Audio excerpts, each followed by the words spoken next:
Hello, and welcome back to our series of studies on the great 19th century philosopher Soren Kierkegaard. It's based on my book that I wrote called Soren Kierkegaard, Night of Infinite Resignation. You can buy the book on Amazon.com. This is a series of studies that we started at St. Paul's Lutheran Church in Cheyenne, Wyoming back in October of 2010.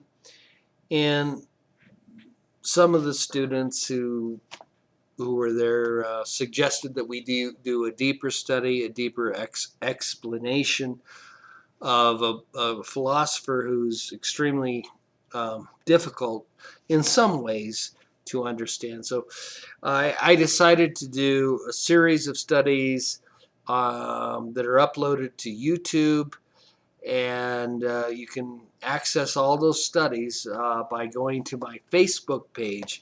Just go to www.facebook.com, put in my name, Ross M. Bond, Bagne, and all the studies will come up. So what we're doing now is we're continuing a study of In Vino Veritas. And if you missed the study, you can go back. I think this is study 10, so you'd want to go back to study SK number 9. We left off with Constantius, and his analysis of women. And I just wanted to pick up on that idea and how Constantine ascribes the inspiration, the ideality that women brings to men in inspiration in such things and such areas as poetry. And he concludes his speech in Vino Veritas this way: poetry, from the drinking song to the tragedy, is the deification of woman, all the worse for her, and for him too who admires. For if he doesn't take care, he will suddenly, just as sure as he stands there, draw a long face. The beautiful, the sublime, man's noblest exploits are due to woman, for she inspires him. Woman is the inspirer.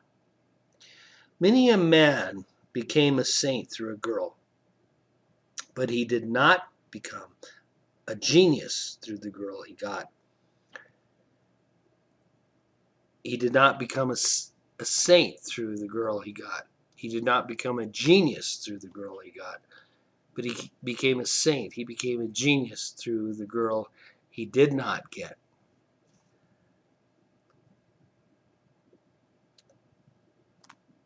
So this points out the irony of the inspiration that woman gives to man in an ironical way. Now, the saint becomes a saint through the girl he did not get. The genius becomes a genius through the girl he did not get.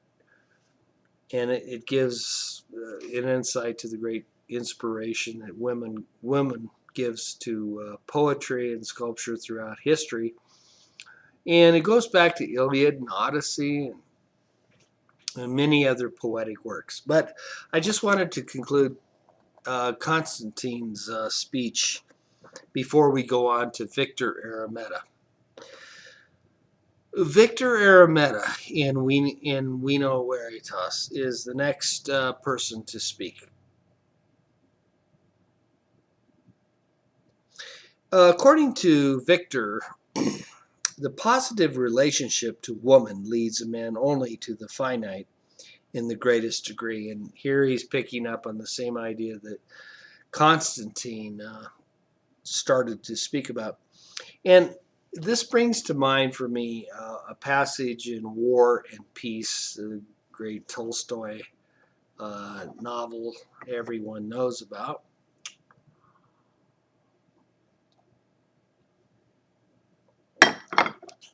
And this was in a passage that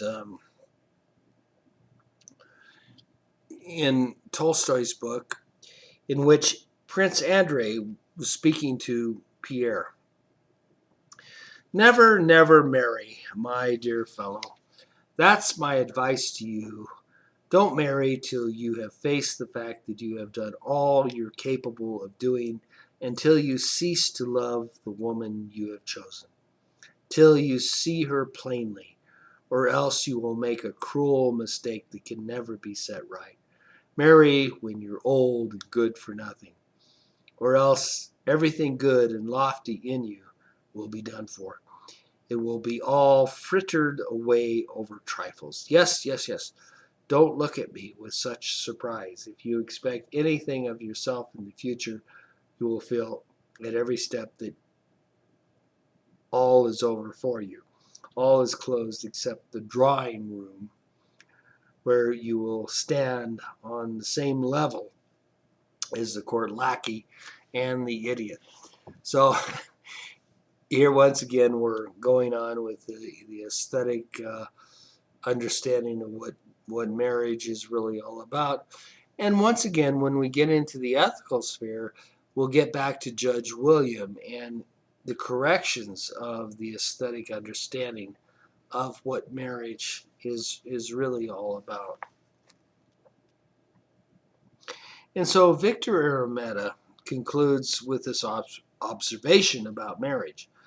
What a strange invention marriage is, and what makes it still stranger is the fact that it is regarded as an immediate step. And yet marriage is not a simple thing, but something extremely complex and ambiguous.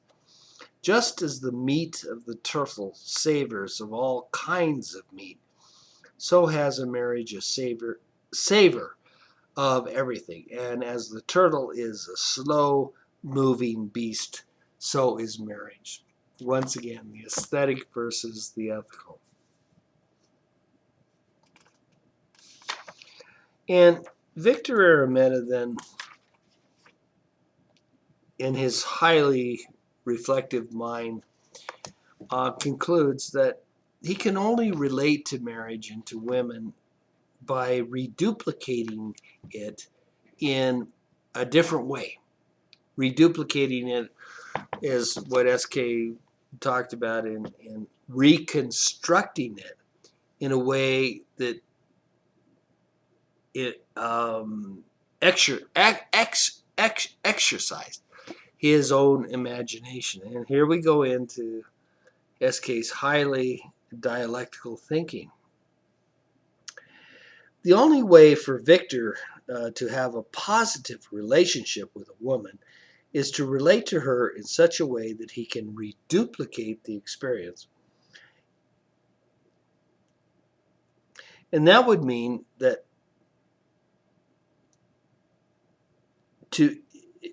his marriage, for example, would have to be married, and yet at the same time to lust after every other woman. Or the contrary expression for this would be to be a seducer, and yet at the same time to reduplicate this experience by having a secret relationship concerning the beauty of romanticism. So here we see this is an aspect of SK's whole relationship with Regina when he wanted to get rid of her. I mean, he realized, I mean, that's harsh, but he wanted to end that engagement.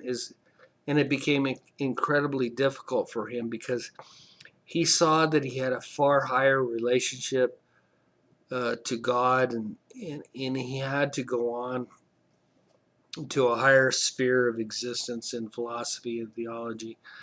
But he did not want to hurt Regina. So, in the words of Victor Eremita, he speaks about how here he visualizes this concept that he would pretend to be a seducer and reduplicate this in his mind as a seducer concerning the beauty of romanticism. And imagine this in the terms of romanticism. And unfortunately, I'm not explaining this as well as I could. But this was, in fact, SK's relationship to Regina and sheds light upon the bizarre breakup and the almost demoniacal satisfaction he secretly seemed to derive from it. I mean, because Araminta is basically a demoniacal person. It's hard to explain, and I could explain it a lot better if I had more time. But he had this sort of demoniacal satisfaction in acting like a seducer, and yet because of the strife, the animosity that it stirred up, he felt a romantic satisfaction in this breakup. I mean, it's bizarre, it's weird. You can see in Araminta a really dysfunctional person, but it's a person that SK wanted to explore, like he did all of his characters. But it has a lot of relation to how he broke up with Regina. And we'll get into that a lot later. So once again, we have a typically Kierkegaardian passage. I hope I've explained it the best I can. It's difficult to get into SK's mind. But, it's important to understand SK and what his thinking was, and to understand his works. So now we go on to the Lady's Tailor. The Lady's Tailor is the next person to speak. It's really a speech that's quite easy to understand. It has to do with the vanity of woman as seen by man. It is really a wonderful and entertaining view of this side of woman as seen by man. Also, I need to add, not to offend women, that man often has the same vanity, but it tends to be more a feminine characteristic. And once again, I have to note that these are not SK's views necessarily, but SK's views as he saw them through his characters. First of all, the Lady's Tailor admits that he is a madman, and one must be a madman in order to understand women. He observes as follows: in a maison of fashion, one learns to know her practically from the bottom up, without any theoretical fuss. Oh, if fashion meant nothing more than that a woman in the heat of desire were to throw off all her clothes, well, that would be something. But that is not all of it. Fashion is not undisguised sensuality, not tolerated debauchery, but a contraband trade in indecency licensed as decorum. It is believed that fortune is a woman. Oh, yes, it is changeable. To be sure, it is changeable. So you have this view by the Lady's Tailor in the fashions of women. And, I have this drawing in my book right here. SK at a street in Copenhagen. And in the background, you can see women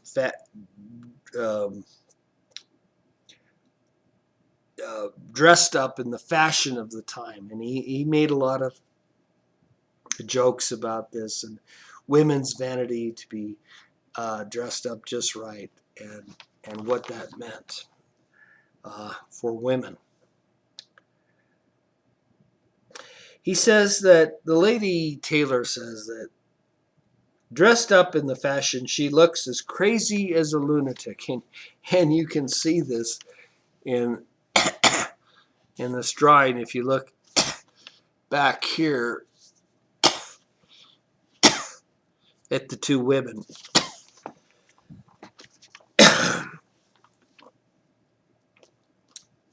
She looks as crazy as a lunatic, as crazy even as one who could not be admitted to a lunatic asylum. Then she departs from me, the lady's tailor, full of bliss. Bliss. No man, nor even a god, could terrify her, for she is indeed in the fashion. Now, anyone who has witnessed a Paris fashion show, for example, would have to agree with all these observations about women's fashions and trends. Then the lady's tailor concludes in this way: "You understand me now. You understand why I call you co-conspirators, though at a great distance from me. You understand now my interpretation of women. Everything in life is a matter of fashion. The fear of God is a matter of fashion and love, and hoop skirts, and a ring in the nose. So, with all my might, I will abet the lofty genius who desires to laugh at the most ludicrous of all animals. Since woman has reduced everything to fashion, I, by the aid of fashion, will prostitute her as she deserves. I give myself no rest. I, the lady's tailor, my soul chafes when I think of my task. She must yet come to the point of wearing a ring in her nose." And, when you think about it, it's very prophetic, because not only women wear a ring in the nose, but also men. I've seen men with pierced things in their exterior holes, the nose, the ears. And so this is another prophecy that one of SK's wonderful pseudonyms came about. And we see it. We see it today with people with piercings all over, and even in the tongue. And, it's pretty strange, but it is a matter of fashion, and it is a matter of what has come about in the world of the lady's tailor. So the next person to speak is Johannes the Seducer, and I will quote him at length in this on page 111. You can see page 111. It's a long speech, and he speaks about how he seduces women.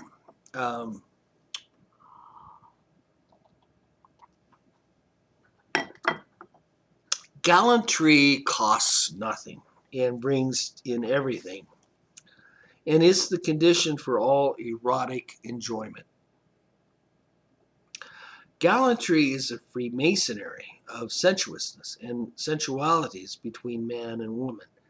It is a primitive language of nature, love, like love's language in general. It is not made up of sounds, but of masked desires, which are constantly changing their roles. I mean, this is the flirtation that the Don Juans among us have learned to use very effectively in their relationship with women. So he goes on in this vein, talking about man's relationship to woman as the seducer who wishes to be a Don Juan and seduce every woman he meets that is attractive to him. And he summarizes the views of the other participants in We Know Veritas. But the resolution of desire is the gist of living. Our young friend always remains on the outside. Victor is an unpractical enthusiast. Constantine has purchased his common sense too dearly. The lady's tailor is a madman. What's the good of all that? But what's the use of talking here? I don't want to make proselytes, nor is this the place for it. I enjoy wine, to be sure, and I enjoy the abundance of the banquet, but let me have a girl for my company, and then I will talk.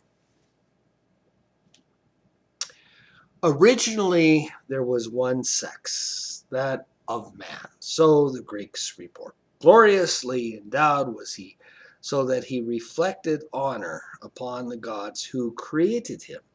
So gloriously endowed that the gods were in the position in which a poet sometimes finds himself when he has expended all his force upon a poetic creation. The gods became envious of man. Yea, what was worse, they feared him, lest he might bow unwillingly to their yoke. They feared him, though it was without reason that he might cause heaven itself to totter. So then they had conjured up a power that they hardly thought themselves capable of incurring. Therein there was concern and commotion in the council of the gods. Much had they lavished upon the creation of man that was magnanimous. Now everything must be risked, for everything was at stake. So here we're saying, what the seducer is saying, that the gods originally created man, but then they became fearful of man because he had become such a strong power. And so they had to figure out a way to diminish man. And the way they did this in this long analysis of SK, and in this case, the seducer, was they came up with creating another creature who could control man. This power was woman. The miracle of creation, even in the eyes of the gods, a greater miracle than man, a discovery for which the gods, in their naivete, could not help patting themselves on the back. How marvelous she must be to be capable of it. This is what the gods wanted, but what can be more delicious, more pleasurable, more enchanting than this which the gods, as they were fighting for their own power, devised as the only thing that could decoy man? And verily, it is so, for woman is the unique and the most seductive power in heaven and on earth. In this comparison, man is something exceedingly imperfect. And we see this power in woman to seduce men. And then there comes this wonderfully poetic and beautiful compliment to woman's beauty. Thus the gods fashioned her, delicate and ethereal as the mists of a summer's night, and yet plump like a ripened fruit. Light as a bird, in spite of the fact that she carried a world of craving. Light because the play of forces is unified as at the invisible center of a negative relationship in which she is related to herself. Slim of stature, designed with definite proportions, and yet to the eye seeming to swell with the waved lives of beauty.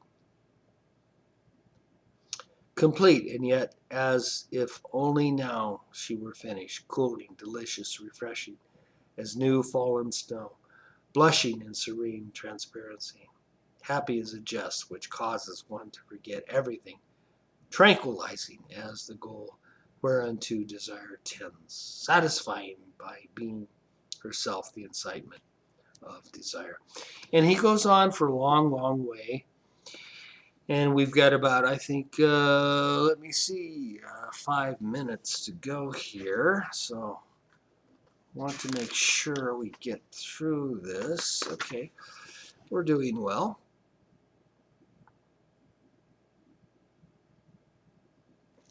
So it is through woman in this story that the seducer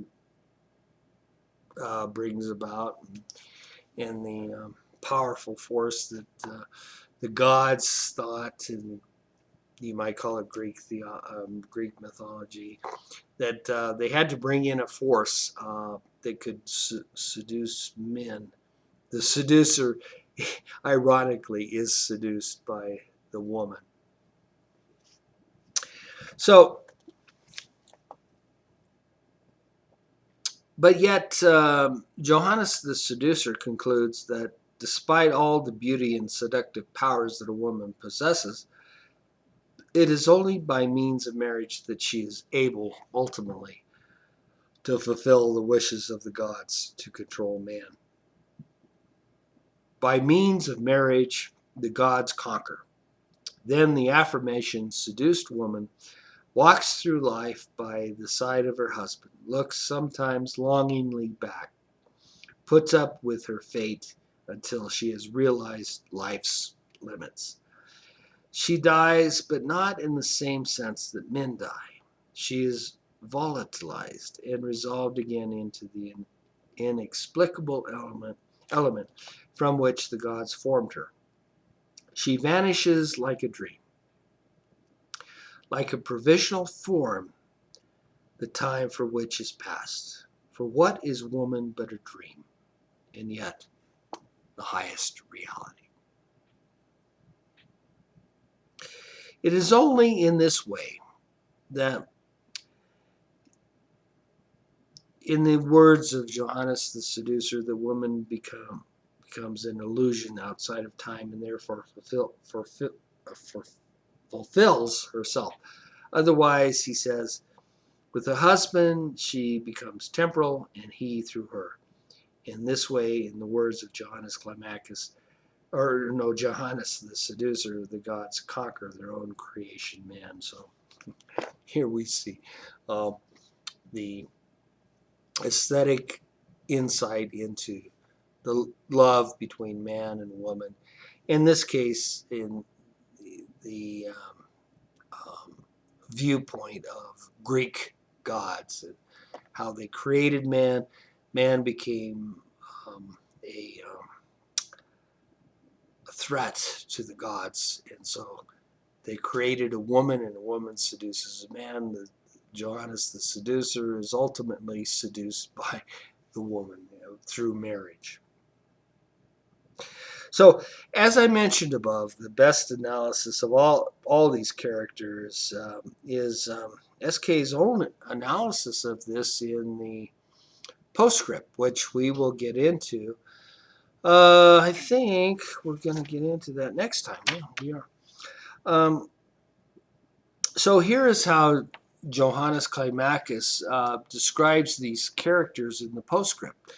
The young man comes closest to being merely a possibility and is therefore still a hopeful case. He is essentially melancholy of thought. Constantine Constantius is case-hardened understanding. Victor Arametta is sympathetic irony. The fashion tailor is demonic despair in passion. Johannes the seducer is perdition in cold blood, a marked individual in whom life is extinct. All are consistent to the point of despair. So therefore, in short, we have the 5 characters: the young man, the seducer, to the seducer, all the way from the young man to the seducer. Where Johannes the seducer ends the conclusion that woman is only in the moment, the second part of Stages begins with Judge William Affan's view that woman's beauty increases with age. And therefore we will enter the ethical sphere. Well, that's all the time I have. Thanks for attending. See you.